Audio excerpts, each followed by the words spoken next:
hem Türkiye'de bezen Allah rızası için namaza, Resulullah Aleyhisselatü Vesselam için salavata, meyyit için duaya uydum hazır olan imama.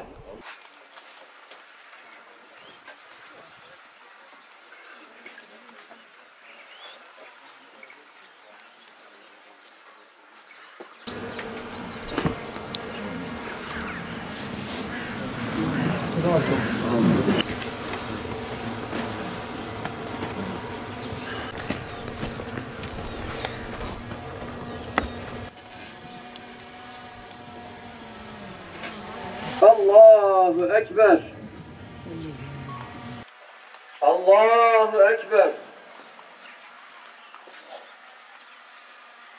Esselamu Aleyküm ve Rahmetullah.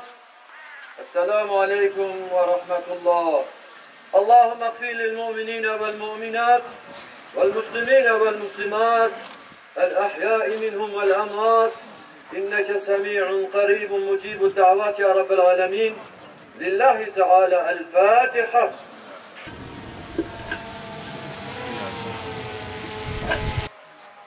Muhterem cemaat, hakik ola halal biken. Gün hakik ola halal ken. Gün hakik ola halal ken. O da camiye razı bir inşallah. Cehennem cennet bir.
Mustafa bas geçmeyin şunu ya. Şöyle bas sonra. بعد کم کم چون اجهه تازیه و بلا نبن بو فرینیش دلگون دو خدا جو راضی بید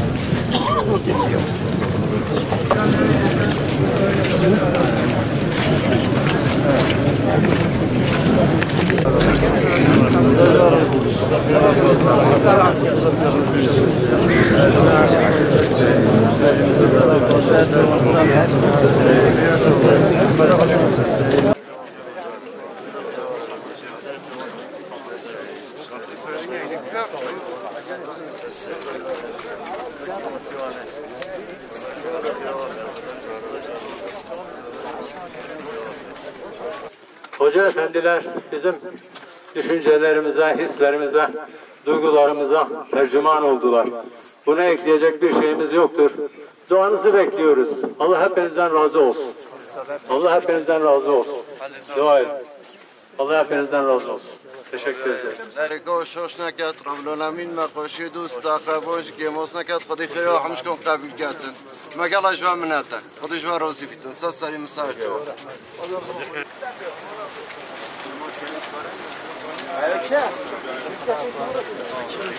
شو